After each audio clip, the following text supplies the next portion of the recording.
प्यारे दर्शकों नमस्कार। तारीख है आज 13 अगस्त 2026, दिन वीरवार, हिंदी तिथि श्रावण माह शुक्ल पक्ष प्रतिपदा। आइए नजर डालते हैं हमारे प्यारे राज्य उत्तराखंड की तमाम बड़ी खबरों पर।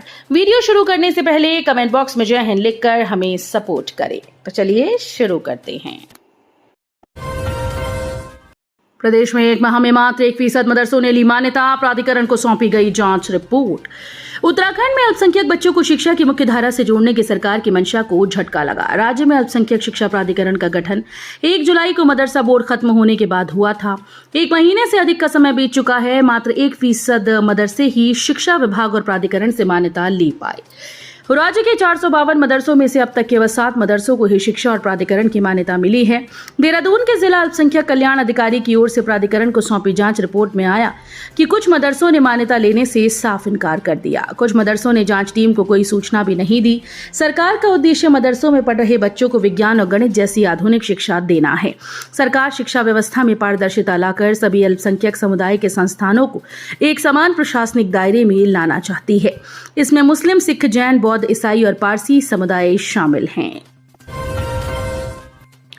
सीएम धामी से मिले शेफ केशव नेगी, दिल्ली होटल अग्निकांड केस में थे फंसे, सहयोग के लिए जताया आभार। दिल्ली के मालवीय नगर स्थित होटल अग्निकांड प्रकरण में कानूनी प्रक्रियाओं का सामना कर रहे उत्तराखंड निवासी शेफ केशव नेगी ने सीएम धामी से मुलाकात की। शिष्टाचार भेंट कर उन्होंने सीएम का सहयोग व संवेदनशीलता के लिए आभार व्यक्त किया। मुख्यमंत्री धामी ने नेगी का कुशल क्षेम जाना और उन्हें आश्वस्त किया कि प्रदेश सरकार उनके साथ पूरी मजबूती से खड़ी है। उन्होंने कहा कि उत्तराखंड सरकार राज्य के प्रत्येक नागरिक के हितों की रक्षा के लिए सदैव प्रतिबद्ध है और आवश्यकता पड़ने पर हर संभव सहायता उपलब्ध कराई जाएगी। मुख्यमंत्री ने कहा कि संकट की घड़ी में सरकार का दायित्व है कि वो अपने नागरिकों का मनोबल बढ़ाए और उन्हें न्यायोचित सहायता उपलब्ध कराए। हर रविवार गांव पहुंचेगा भाजपा एनजीओ प्रकोष्ठ, 15 से शुरू होगा एक रविवार एक गांव अभियान। स्वतंत्रता दिवस से भारतीय जनता पार्टी के एनजीओ प्रकोष्ठ की ओर से प्रदेश भर में एक रविवार एक गांव एक घंटा समाज के नाम सामाजिक सेवा अभियान शुरू किया जा रहा है। इसके तहत प्रत्येक रविवार एक गांव में पहुंचकर ग्रामीणों के साथ संवाद करते हुए 1 घंटे का सामाजिक सेवा कार्य किया जाएगा।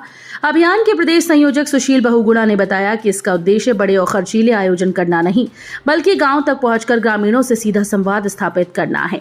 साथ ही ग्रामीणों की स्थानीय आवश्यकताओं को समझना और अपनी क्षमता के अनुसार छोटे लेकिन उपयोगी सामाजिक कार्य करना है। एलटी से प्रवक्ता पद पर पदोन्नति के लिए टीईटी अनिवार्य, शिक्षक बोले 1 साल तक चुप्पी साधे रहा विभाग।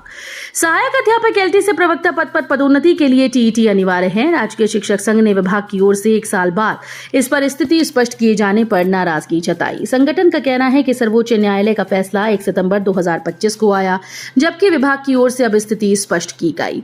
राजकीय शिक्षक संघ के प्रांतीय अध्यक्ष रविंद्र राणा व महामंत्री डॉक्टर अंकित जोशी के मुताबिक सर्वोच्च न्यायालय के निर्णय में टीईटी की आवश्यकता और पदोन्नति संबंधी अहम निर्देश दिए थे। विभाग के पास इसके अनुपालन को लेकर स्थिति स्पष्ट करने का पर्याप्त समय था। आरोप है कि विभाग अब तक इस मामले में चुप्पी साधे रहा।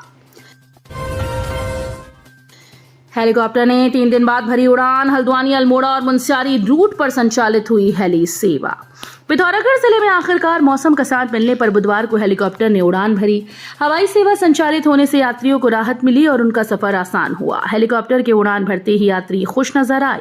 दरअसल पिथौरागढ़ से हल्द्वानी, अल्मोड़ा और मुनस्यारी मार्ग पर रोजाना हेलीकॉप्टर सेवा संचालित होती है। ये सेवा यात्रियों के साथ ही पर्यटकों को भी भा रही है। यही कारण है कि रोजाना हवाई सेवा की बुकिंग फुल हो रही है। कांग्रेस प्रदेश अध्यक्ष गणेश गोडियाल बोले, भाजपा सरकार की नीतियों से परेशान है देश का युवा। उत्तराखंड प्रदेश कांग्रेस कमेटी के अध्यक्ष गणेश गोडियाल कहते हैं कि हर जगह युवा सरकार की नीतियों से परेशान है। कोई भी राज्य इससे अछूता नहीं, सभी राज्यों में हालात एक जैसे हैं। हमारे नेता राहुल गांधी चाहे झारखंड हो, उत्तराखंड हो या देश का कोई भी अन्य राज्य, वो युवाओं के साथ खड़े हैं। गोडियाल ने कहा कि वे उनकी भावनाओं का समर्थन करते हैं और चाहते हैं कि सरकार पेपर लीक जैसे मुद्दों पर आंदोलन कर रहे युवाओं की समस्याओं का संतोषजनक समाधान करे। 166 करोड़ से सुधरेगी तुमड़िया डैम की दशा, सिंचाई विभाग ने शासन को भेजी संशोधित डीपीआर। मालधन चौड़ में बना तुमड़िया डैम कई स्थानों से जर्जर हो रहा है। इसके जीर्णोद्धार के लिए सिंचाई विभाग ने पहले 172 करोड़ की डीपीआर शासन को भेजी थी, जिस पर शासन की ओर से कुछ आपत्तियां लगाई गई थीं, जिसको पूरा करने के बाद अब 166 करोड़ की संशोधित डीपीआर भेजी गई। तुमड़िया डैम उत्तर प्रदेश और उत्तराखंड के करीब 28,000 हेक्टेयर भूमि को सींचने का काम करता है। डैम का निर्माण वर्ष 1962 से शुरू होकर वर्ष 1969 में पूरा हुआ। 20 किलोमीटर क्षेत्रफल में फैला तुमड़िया डैम उत्तराखंड व यूपी की रीढ़ माना जाता है। जिलों में तैनात होंगे सड़क सुरक्षा समन्वयक, चालान राशि की हिस्सेदारी बढ़ाई जाएगी। सड़क सुरक्षा कार्य को प्रभावी बनाने के लिए अब जिलों में सड़क सुरक्षा समन्वयक तैनात किए जाएंगे। इसके साथ ही सड़क सुरक्षा कोष को मजबूत करने के लिए चालान राशि की हिस्सेदारी बढ़ाई जाएगी। परिवहन मुख्यालय ने इस संबंध में शासन को प्रस्ताव भेजा है। प्रदेश में सड़क हादसों में घायलों को इलाज की सुविधा उपलब्ध कराने के लिए फरवरी से पीएम राहत योजना शुरू की गई, लेकिन अब तक राज्य में केवल 7 लोग ही इसका लाभ उठा पाए हैं। एक जैसा नंबर, एक जैसी चेसिस, अलग अलग मालिक, रुद्रपुर आरटीओ में मिली 2 कारें, अफसर भी हैरान। रुद्रपुर में संभागीय परिवहन विभाग में एक अजीबोगरीब मामला सामने आया। एक ही रजिस्ट्रेशन नंबर और चेसिस नंबर वाली 2 कारें मिली। दोनों कारों के मालिक अलग अलग हैं। मामला सामने आने के बाद परिवहन विभाग के अधिकारी भी हैरान हैं। ज्वालापुर हरिद्वार निवासी सहदेव कुमार पाल ने अपने अधिवक्ता के साथ एआरटीओ कार्यालय में शिकायत दर्ज कराई। उन्होंने बताया कि यूके 06AN 0807 नंबर की स्विफ्ट डिजायर कार उनके नाम पर पंजीकृत है। बीमा नवीनीकरण के दौरान उन्हें पता चला कि इसी वाहन का बीमा किसी अन्य व्यक्ति के नाम पर भी हो गया है। प्रदेश के 191 स्कूल्स में पानी की कमी, हजारों छात्रों के पास नहीं फर्नीचर, बजट बढ़ा पर सुविधाएं नहीं। प्रदेश के सरकारी स्कूल में वर्षों बाद भी बुनियादी सुविधाओं का अभाव बना हुआ है। प्राथमिक और उच्च प्राथमिक विद्यालयों में बच्चों के लिए पर्याप्त फर्नीचर, बिजली और पीने का पानी तक उपलब्ध नहीं। वहीं कई स्कूल जर्जर भवनों में संचालित हो रहे हैं, जबकि कुछ विद्यालयों के पास अपना भवन तक नहीं। सरकारी दावों के बावजूद 191 स्कूल्स में बच्चों को बरसात में भी पीने के पानी के लिए तरसना पड़ रहा है। इनमें सर्वाधिक 89 स्कूल पिथौरागढ़ जिले के हैं। नैनीताल में 43 स्कूल्स में भी यही समस्या है। देहरादून, अल्मोड़ा, चंपावत और पौड़ी समेत अन्य जिलों के कई स्कूल भी इस समस्या से जूझ रहे हैं। 6 साल की मासूम छत से गिरी, एयर एम्बुलेंस से पहुंचाया जिला अस्पताल, खेलते समय हुआ हादसा। पिथौरागढ़ जिले के मुनस्यारी के सरमोली गांव निवासी 6 साल की मासूम छत से गिरने से गंभीर रूप से घायल हो गई।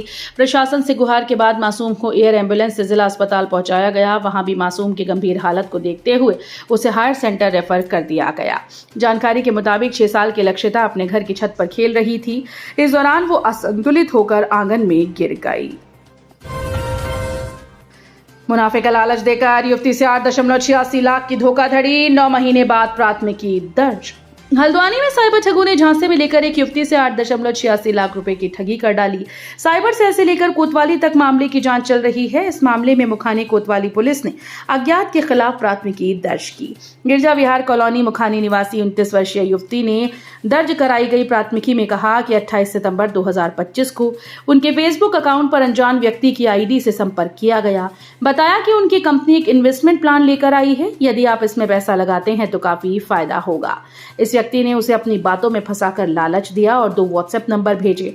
व्यक्ति ने खुद को नीरज कुमार बताया और कहा कि उनकी Ramakrishna transmission service private limited के नाम से कंपनी बिहार के मुजफ्फरपुर में है। इसमें पैसा लगाकर अधिक मुनाफा मिलेगा। दून अस्पताल में नया फरमान, डॉक्टर कर्मचारियों के जींस टी शर्ट पहनने पर रोक। दून मेडिकल कॉलेज और अस्पताल में डॉक्टर्स और कर्मचारियों की ड्यूटी के दौरान जींस टी शर्ट पहनने को लेकर सवाल उठे। कैंसर रोग विभाग के एचओडी ने सभी डॉक्टर्स और कर्मचारियों के लिए कार्यालय आदेश जारी कर ड्रेस कोड का पालन करने के निर्देश दिए। आदेश में कहा गया कि कुछ डॉक्टर और स्टाफ जींस टी शर्ट पहनकर ड्यूटी पर आ रहे हैं, जो कार्यालय के मानकों के अनुरूप नहीं है। टक्कर को शिफ्ट करना वन विभाग के लिए तस्कर को शिफ्ट करना वन विभाग के लिए बड़ी चुनौती। 2 वर्ष में 4 लोगों की जान ले चुके हाथी। थानो वन रेंज के अंतर्गत हाथी पिछले 2 वर्षों में 4 लोगों की जान ले चुके हैं। इसमें 2 महिलाएं, एक 12 साल का बच्चा और एक बुजुर्ग शामिल हैं। क्षेत्रवासियों का कहना है कि तस्कर हाथी ही हमला कर रहा है। इसको रेस्क्यू कर दूसरी जगह पर शिफ्ट किया जाना चाहिए।